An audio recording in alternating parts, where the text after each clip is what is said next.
안녕하십니까. 자, 오늘은 법정지상권 세 번째입니다. 자, 법정지상권이란 토지와 건물의 소유자가 동일인 상태에서 그중 어느 한쪽 토지 또는 건물의 소유권이 이전되면 그 건물을 위해서 법정지상권이 성립되게 됩니다. 법정지상권이 성립되면 건물을 철거할 수가 없습니다. 그 건물주는 토지를 사용할 수 있는 법적 권한이 생기게 됩니다.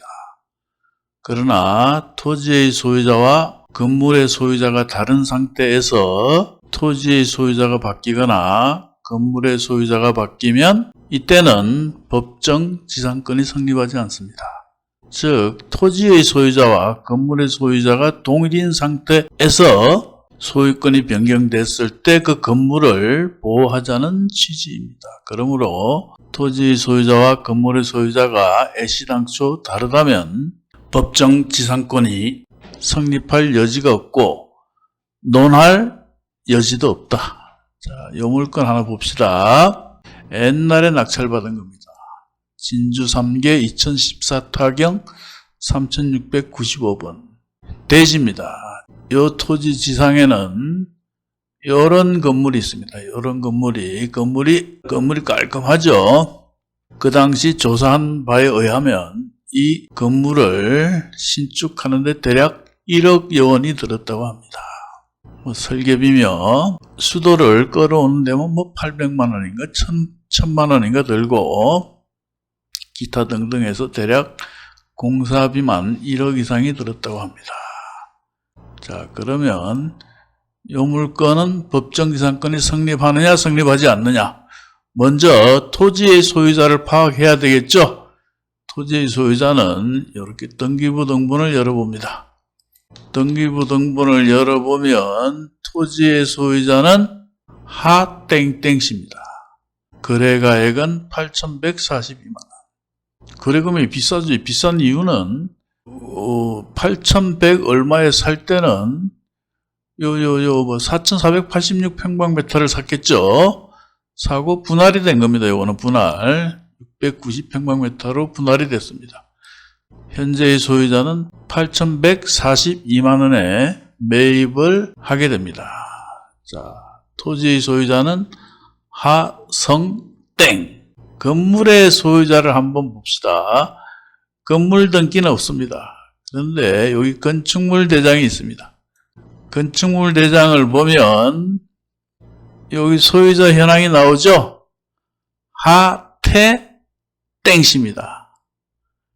토지의 소유자는 하성땡씨고 건물의 소유자는 하태땡씨다. 토지의 소유자와 건물의 소유자가 다르죠? 자, 토지의 소유자와 건물의 소유자가 다른 상태에서 토지만 경매에 나왔다. 이 토지를 낙찰받게 되면 이 건물은 법정지상권이 성립하지 않습니다. 관습법상 지상권이 성립하지 않는다. 간혹 관습법상 지상권과 법정지상권이 뭐가 다르느냐 궁금해 하시는데 그놈이 그놈이다. 이렇게 생각하시면 편합니다.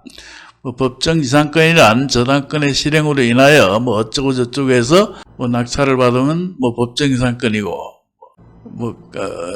임의경매가 아닌 저당권 설정 실행에 의하지 않은 강제경매라든지 그리고 일반 매매를 통하든지 이런 경우에는 간섭법상 지상권. 내용은 비스무리합니다. 오빠나 오라버니나 그놈이 그놈입니다. 자, 여하튼 이와 같이 우리가 물건 분석을 할 때 토지의 소유자와 건물의 소유자가 다르다는 것은 토지 등기부 등본을 한번 떼보고 건물 등기부 등본이 없으면 건축물 대장을 확인하는 방법 이런 식으로 조사를 한다. 이 물건도 이렇게 낙찰받아서 결국 건물주와 협의가 되지 않아 소송을 하게 되고 그리고 철거 소송을 제기해서 철거 판결을 받게 됩니다. 그리고 판결 받고 나서 건물주와 적당히 협상을 해서 토지를 건물주에게 넘기게 됩니다. 자, 비슷한 물건 하나 더 보겠습니다. 14에 18561 요것도 옛날에 하나 낙찰을 받았습니다. 자, 요것도 땅만 경매에 나왔습니다. 땅만 경매에 나오고 요 사진과 같이 깔끔한 건물이 한 동이 있습니다. 건물이 뭐 깔끔하죠?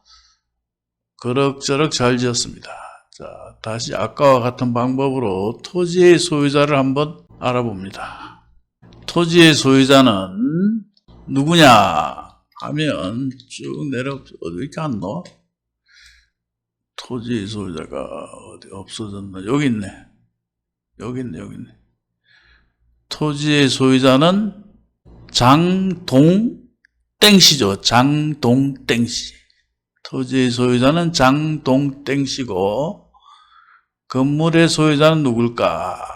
마침 지지 옥션에 건축물 대장이 올려져 있습니다. 지지 옥션에 건축물 대장이 없으면 민원 24시인가요? 정부 24시인가? 거기 가면 무료로 열람할 수 있습니다. 건축물 대장을 보면 건물의 소유자는 장규땡씨입니다. 여기 소유자 등록이라고 되어 있죠? 소유자 등록. 여기 소유권 보존. 그 소유자 등록이라는 것은 건물 등기가 없는 상태이고 소유권 보존 이렇게 되어 있다면 건물 등기부 등본이 있다는 얘기입니다. 자, 이 물건 역시 토지의 소유자와 건물의 소유자가 다르죠? 이 물건도 이렇게 낙찰을 받게 됩니다. 7,158만 원의 낙찰을 받아서 처리를 하게 됩니다. 이 물건의 경우에는 소송까지 하지 않고 토지의 소유자와 건물의 소유자는 부자지간이었습니다. 그 아드님이 굉장히 효자입니다. 대사하고 싶다고 해서 그냥 넘겨주고 종결된 사건입니다. 자, 이와 같이 토지의 소유자와 건물의 소유자가 다른 경우는 토지 소유자를 확인하고 건물의 소유자를 확인해서 각각 소유자가 다르면 법정 지상권이 성립하지 않는다라고 판단하면 됩니다. 물론 깊숙이 들어가면 설사 토지의 소유자와 건물의 소유자가 현재 다르다 하더라도 과거에 같았던 적이 있다면 성립하는 경우도 있지만 그것은 별개로 하고 일단 토지의 소유자와 건물의 소유자가 다르다 하면 법정 이상권은 성립하지 않는다.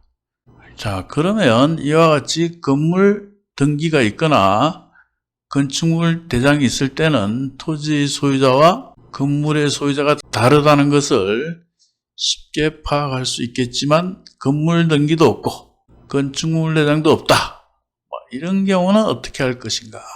자, 그러면 물건 하나를 봅시다. 지금 진행되고 있는 물건입니다. 2021에 101683 안동지원입니다. 안동지원 2개 2021 타경 101683 대지가 153평입니다. 건물이 이렇게 있죠. 이 건물이 있고 건물은 매각에서 제외되고 토지만 경매에 나왔습니다. 장작더미도 있고 옥수수도 심고 그리고 건물도 깔끔합니다.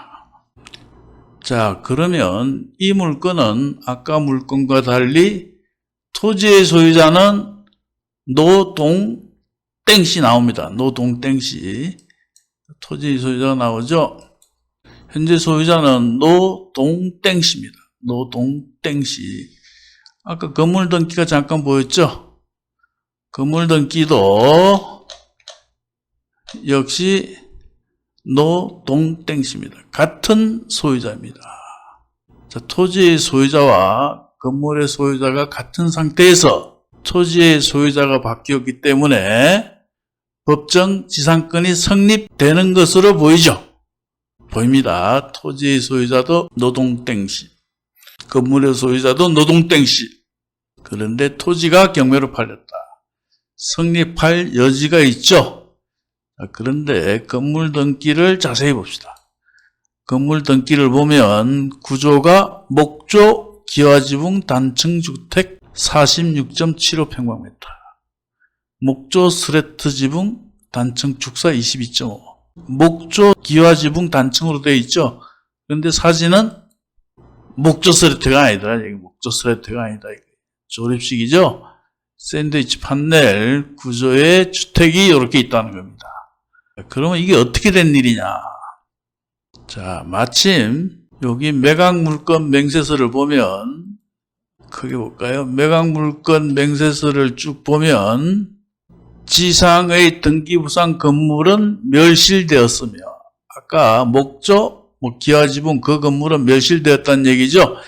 지상의 등기부상 건물은 멸실되었으며 현재 소재하는 제시의 건물, 경매에 포함되지 않은 건물은 제3자 노두땡씨가 신축하여 점유 사용 중이라고 하여 매각에서 제외됐다. 즉 토지의 소유자와 건물의 소유자가 다르죠. 경매에 포함되지 않은 제시의 건물은 제3자 노땡원씨가 소유자고, 노땡원씨, 토지의 소유자는 노땡준으로 되어 있습니다. 토지의 소유자와 현재 이 사건 토지 지상의 건물의 소유자는 다르죠. 우리나라 법에는 등기에 공신력을 부여하지 않습니다. 등기는 같은 소유자라 하더라도 실제 토지의 소유자와 건물의 소유자가 다르다면 간섭법상 지상권은 성립하지 않는 겁니다. 자, 이 물건 역시 간섭법상 지상권이 성립하지 않는다.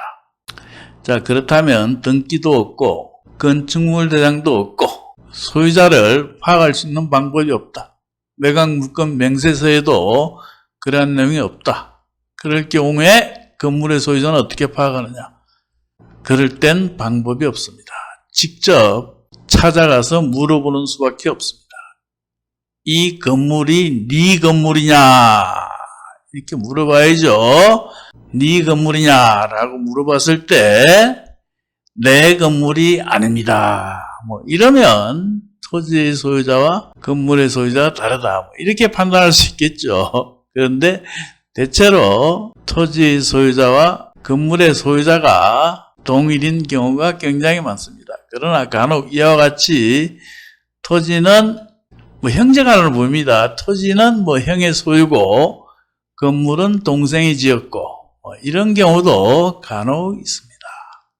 자, 오늘은 토지의 소유자와 건물의 소유자가 다를 때는 법정 지상권이 성립하지 않는다.